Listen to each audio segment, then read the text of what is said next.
Summer campers, welcome to session 7. Your counselors, Tom Cagley and Jeremy Willets here. Tom, what's up?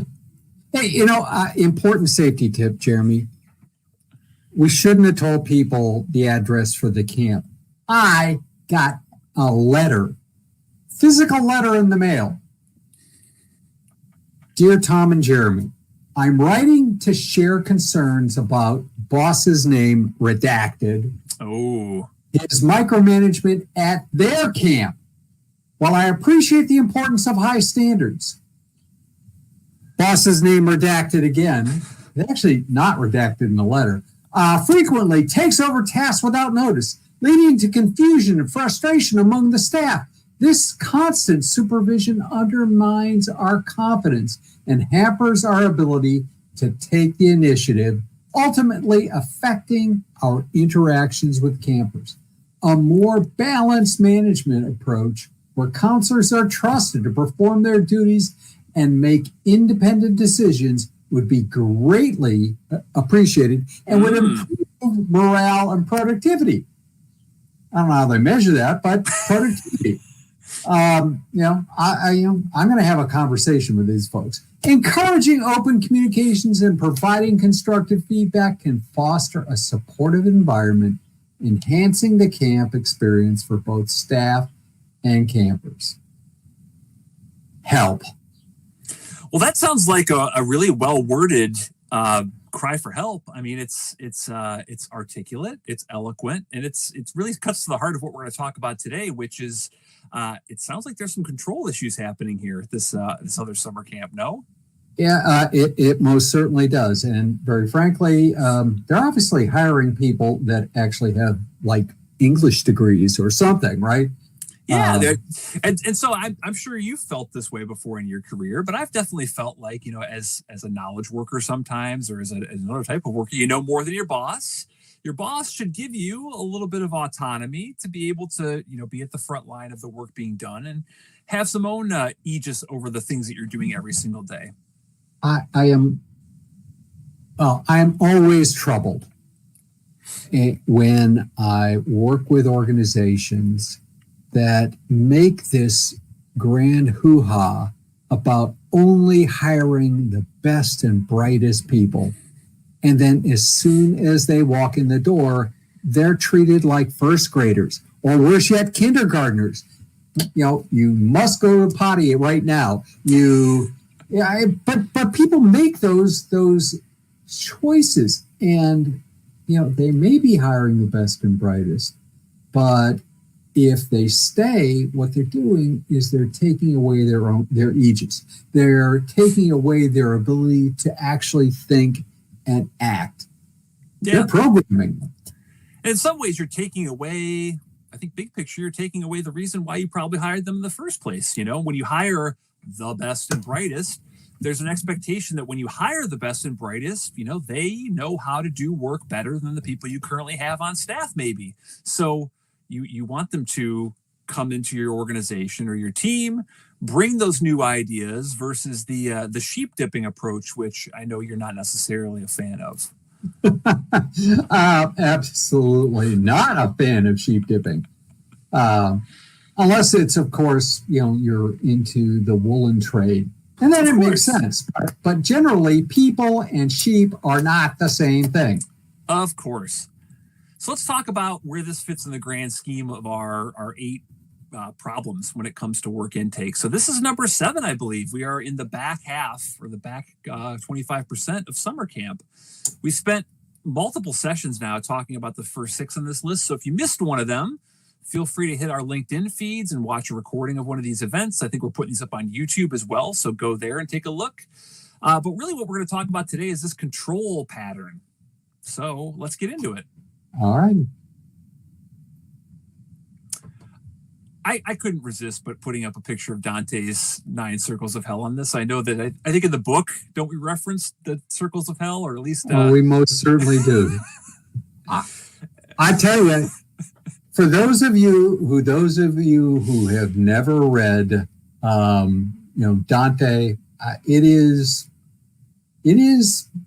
scary stuff. The imagery I vividly recall in Inferno in particular. I've not read Paradise or Paradiso, but like the Inferno, the imagery in that is like really rich, and this is probably a close visualization or approximation of that. And micromanagement, where would you suggest micromanagers live in the 9 circles of hell? I think it's closer to the bottom than it is the top, Tom. I don't know if it's right at the 9th, because I think Satan's at the 9th, but I think it's pretty darn close, because it really, like we were saying, it somewhat eviscerates your people. It can really just, eviscerate any ability of aegis and autonomy, mastery, and purpose, if you'll allow the Dan Pink reference. It can take a lot of that away from folks. It can really destroy a team. It can destroy an organization, and it can destroy individuals, and it can leave really permanent marks on people, teams, and organizations. I recently was asked and observed exactly this individual thing, where a person who had a very rich history within an organization, a lot of really high level success, and then had been promoted to a point where the person above them was exactly that, an absolute micromanager. The person ended up, as we were working through some issues, questioning every decision that they make, every move that they make, and really slowing, not only slowing the work that they were doing down, but slowing everything else around them down. Not because they were trying to be absolutely perfect, and at the same time anticipate what they were going to have to be told to do, even though they knew exactly what to do that would make it even better. Yeah, it becomes this mental game almost between like the person and the micromanager. The individual starts to question every single one of their actions, how that particular action will be perceived. And before you know it, you've hit this point where it's almost like paralysis. You just can't do anything because you're so you're churning mentally about what the other person's going to think, whether they're going to approve, what kind of questions they have. So the almost the appropriate action there is like no action at all. And then at what point do you like just sort of give up? Give up, or we'll talk about this a little later on, or perhaps take revenge. That too. So let's talk, as we were just giving that little preamble, I thought a little bit about the perspective of executives when it comes to micromanagement. So, I think that would be maybe an interesting topic for us to unpack here, because I don't know that we do in the book a whole lot. But if I'm an executive or I'm a senior leader, I've clearly at some point, unless, like my dad was the CEO and sort of hired me into a position that I didn't necessarily earn, if I've ascended to an executive leadership role or a senior leadership role, I've probably done something right in my career to earn that, much more so than just have the right last name. So I think the perspective of senior leaders a lot of the time is that they don't want to backslide in their careers, right? They don't want to have a misstep, let's say, that would cause them to not be promoted during the next round or to be moved off to the side somewhere else. So I think it's important for us to at least understand where some of that micromanagement tendency comes from, because I think for a lot of senior leaders, that's why it's there. It's there because they probably were rewarded with it in the past, but also they don't want to lose their current gig. They like their current gig. They like being in control. I think it ends up being a dichotomy. And I think you're right that some very definitely are, it's a fear-based thing. I will defend my patch by continually reinforcing it. Alternatively, right? Having worked with a lot of very senior and executive managers, very few of them get to that level. Some do, and the one I was talking about earlier got to that level, obviously, and stayed a micromanager. But very few of them can get to that level and actually think that they can control everything around them, because they can't. It's literally just not that many hours in the day, right? 1,440 minutes in a day. 1,440, with the exception of the 2 times a year that we change times. But 1440, and very frankly, you can't be awake and doing everything. Well, if you have 1,440 employees, Tom, you could devote a minute to each of them every single day. No, the math works. Well, then that means that in that 1,440, that minute they get, correct, that in the other chunk of time, they'll take direction for that 1440, and then they'll stop. Yeah. And they'll stop because, again, unless they have the ability to make decisions, unless you empower people, unless you have empathy, you'll wait because you will be afraid. Yeah. Fear. What did Deming say about fear? Fear, drive out fear. Yeah. Number one in his 14 principles. Yeah. And so you touched on a couple of good ideas there that we should talk about. The idea of I think about how not to micromanage, because I am a manager of people and I certainly could micromanage people if I ultimately wanted to. But I think things like guardrails can be incredibly powerful, setting up your team, your organization in such a way that folks know what kind of the right thing to do is, and folks have some ability to know whether they're doing the right thing. I think vision, I know we've spoken of vision before, but it can be kind of a grandiose thing. But I think setting the vision for your org or your team can be a helpful thing too, because people can orient to that. They don't necessarily need to be told what to do every single day, as long as they understand, hey, periodically I should look at my actions and understand whether they align to that vision. That's a thing that people can do intrinsically. They don't need a manager to come tell them to do that or give them the right thing to do. Feedback loops also. Yeah. Yep. All right. Sure. So how do you know when this stuff is going on, other than people send you mail, physical mail? It had a stamp on it. I haven't seen a physical mail with a stamp on it with handwritten stuff. I don't know. I had a girlfriend back in college, and that was a long time ago. Yeah. It's so with a lot of our slides, we have this Sherlock Holmes graphic here, because you as a person are going to have to do some detective work to figure out what's going on. And so for this particular one, you're going to definitely have to understand how leaders and stakeholders are interacting with, the individual contributors. You need to understand what that dynamic is like. You need to understand perceptions on both sides. Do the leaders perceive the doers as deficient? If so, that might be an indication that you're dealing with kind of a micromanagey, control-centric culture. Do the team members view, managers as being way too far in the details, as maybe not delegating where they should? You're going to have to look for some of those key words. I don't necessarily know that as you ask some of these questions, that word micromanagement is going to jump out to you, or that word control is going to jump out to you. You're going to need to use your magnifying glass, if you will, and your ears to understand really what's going on. Yeah, you really do have to go watch, listen, and not participate, because you will change the world. Just observations will change it. Jeremy, how do you distinguish, do you think, between mentoring, coaching, maybe training, and micromanagement? Wow, that's a lot of different things to unpack there. So mentoring, I think, is kind of like the here's what I did in the past. I'll tell you specific things I did in the past and maybe give you some guidance there. Coaching is like sort of describing how to do a skill and then sitting back and observing a person do the skill and giving them feedback there.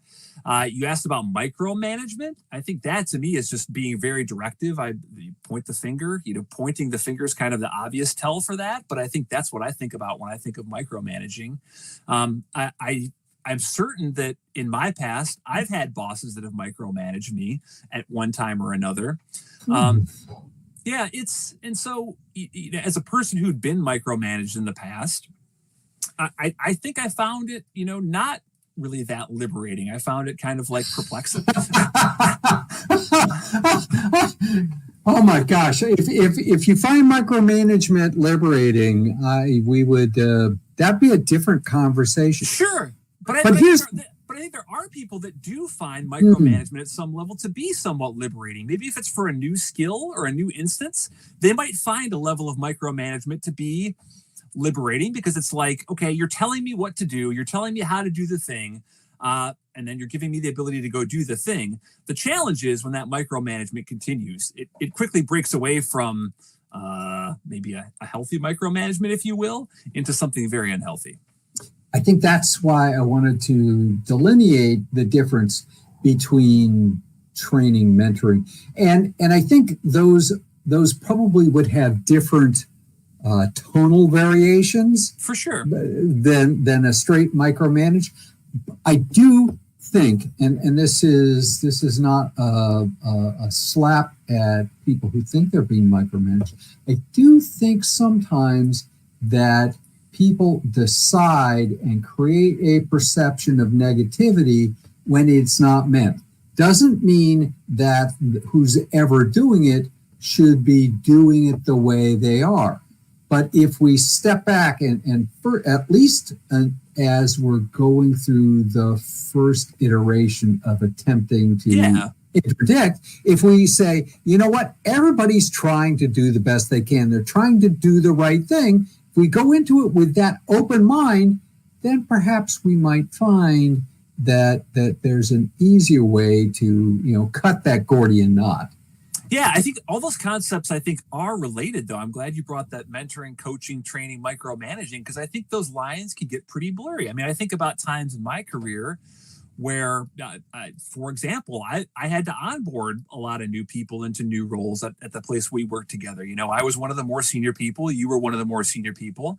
And we were surrounded, though, with a lot of junior people who had maybe taken a 2-day class, had maybe had a little bit of experience. They certainly had desire. They certainly had a positive intent, but they were in the midst of, in a lot of cases, like a career change. Mm-hmm. And so they were breaking away from being like a team member who may or may not have been a tester or a developer to, hey, you're the scrum master for this team now, or you're the scrum master for this set of teams. You're supposed to take some of that agile knowledge. You're supposed to help the team grow and develop and follow Scrum. It's a very different mindset. And so, I'm sure there were times where I thought that a more micromanaging approach with some of those new people made sense to start with. And it's possible that, I was perceived as being a micromanager by those people as well. It's possible that I dealt with relationships that started as a micromanaging sort of vibe, but then we were able to sort of break away from that, and I was able to let those people go. But I think I could probably think about a couple of relationships where it really was just like me telling somebody what to do, and they were kind of happy with that for a while. Okay. I could buy for a while. Yeah. I've always felt that in that circumstance, that's where the idea of coaching contracts might be an available way of at least having a discussion about a transition path, getting permission to coach, going in, even dealing with my children, just telling people what to do, which is a classic micromanager, just directly telling them without any form of permissioning, ends up creating angst, animus, any one of those words that you want to use, and hopefully not fisticuffs. Yeah. So I've done one more thing before we move on. So another really good diagnosis technique is who talks the most. I think that's a really good one that for whatever reason I forgot to include on this one. But I've attended. I'll give you a demonstration example, right? So I've attended lots and lots of demonstrations in my career of software, either just software products or hardware and software products, and it's always fascinating to me who does the most talking in those scenarios. I would hope that in a lot of cases it's like the people that did the work, the people that are closest to the work that are showing them off. But you can almost tell when you show up to one of those and it's like the manager of the team is doing the demo, or a person from a different function is doing the demo, or maybe a team member will say something and then the leader will immediately chime in and add some more context. It's like in those cases, to me, I think are ones where you can sort of see who wants to be in control, who thinks they're in control. I think you can see a little bit of that in scenarios like that. And control lives, I think one of the things I'm hearing in that is control lives on sort of a sliding scale. Yeah. We focus and use the hyperbole of a micromanager, but there's other less horrific eighth level of hell kind of things that might be sixth or seventh that are just as bad in the long run. So again, dialing it back a little bit. For sure. Oh, Simon Sinek. We haven't heard from him in these summer camp series, but man, he's got, this Start With Why concept and book that he's written. He's got the Leaders Eat Last book that I've listened to. Bad leaders believe that they have to project control at all times. And I think, what you were talking about earlier about how there's only so many minutes in the day. If you're an executive or a senior leader, you're probably in charge, have people management responsibilities for a significant chunk of people. So there's literally no way for you to have control at all times. And nor should you have to feel like you can project control all the time. You may be responsible all the time. That's true. But which gets us to the next quote, David Marquet, Turn the Ship Around. And Leadership is Language is his second book, which I actually think is actually better. and I think Turn the Ship Around, I have 2 or 3 copies of that floating around over here. That was excellent. The idea of giving control allows to creates leaders. One of the items in the book, Turn the Ship Around, if you haven't read it, is the whole idea of letting people make decisions, but not having them ask. And I actually had this discussion earlier this week, used this same idea, the idea of intent. I intend to, and do it. And obviously, so, in the book, he's talking about the helmsman. I intend to do this. I'm not asking for permission. I intend to do this. And obviously, as the captain, you can say, oh, you didn't close the hatches. Bad, by the way. Yeah. But, at that point, you're giving someone the ability to move forward, but providing those guardrails that you just discussed. I added another quote. Well, let's go back to, we'll get to Marcus in a second, but let's do, I want to comment here because I think one of the reasons this example is so appealing to me and so resonant with me is because it deals with the military, which is not often thought of as an organization that delegates appropriately. It's thought of as a very structural, hierarchical thing. And so in the video that describes, where L. David Marquet gives a lecture and describes this book, that's one of the things that resonates with me. The other thing that resonates is he's doing it on a nuclear powered sub. This is not like a low stakes game where he's giving you control about, where to decide to take the family for dinner on a Friday night. These are high stakes scenarios that involve people's lives. And so the whole thing around intent that you just mentioned is incredibly important, incredibly prescient. And this example resonates with me very much because it's a military thing, which you don't always think of as being an area where control is delegated, but also the nuclear sub example. It is. And again, he went through and put this on paper. I have a number of times in my career done work at bases across the United States, both Air Force and Navy Air Force. And one of the things, talking to people, both enlisted people and officers, that you hear is that they may be given a set of orders. But when it gets down to a team level activity, they know what the overall goal is. Yeah. But they're going to make tactical decisions on the ground, and they aren't going to they're not going to phone home when they're under fire to get permission to do something. They make those decisions. I think that's, that in a nutshell really is even a more prescient understanding of what Marquet was talking about. So, super. From Marquet to Marcus. Yes, Marcus Aurelius, emperor and Stoic philosopher. I, alluded to the whole idea of revenge. Treating people poorly ends badly. And in many circumstances, people will be passive aggressive. They'll just do exactly what they're told. I really liked the idea that from a Stoic philosophy point of view, the best way to avenge yourself in this circumstance is just not to be like that. Yeah, don't well be said. that way yourself. Well said.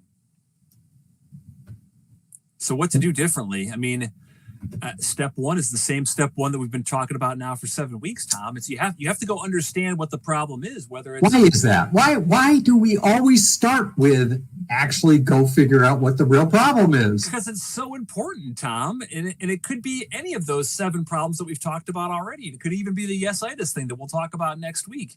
But you've got to understand what's going on, and you've got to understand the behavior and impact that this is having. You've got to understand the dynamics between leaders and contributors. You've got to understand the perceptions that both parties have with each other.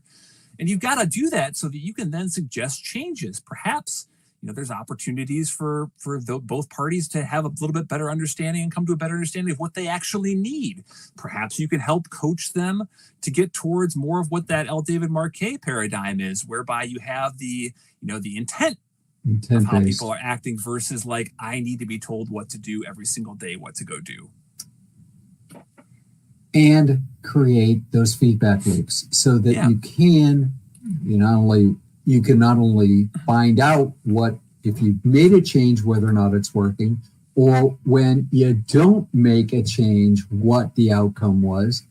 That's so you can also step back, whether it's as a pair or a team, and think about what to do next, to retrospect and again, make changes. That inspect and adapt, plan, do, check, act. Whatever circular model you want to use, it is about trying to do something different, figuring out whether or not it worked, and then do something different again. Yep. So important and so powerful. So one more of these, Tom, right? Next week. Yes-itis. Yes, it is. It is. This one is one of my passionate ones. So I'll try actually not to go crazy, but we're doing it at a different time also. This will be, instead of 11:30, we're going to do it again at 12:30 like we did last week. So looking forward, link obviously to get to the link in Maven, which is right here, where you can sign up for our mailing list. We'll keep you informed of when we're doing it. We've got a book club coming up and some classes. Or you could just go and buy the book. That too. That works too. So expect to see us next week. We'll maybe have some more details to share with you about future events, since it is our last summer camp. And we look forward to talking to you next week. I've actually got my Mai Tai glass all ready and shined up, and so that you and I can then go off and have our little vacation in between camp sessions. Yeah, that makes sense. So we're summer camp counselors, then we get a little vacation of our own, and then it's back to the normal routine of school and work and all that stuff, right? Oh, absolutely. Have a marvelous week. Bye, everybody.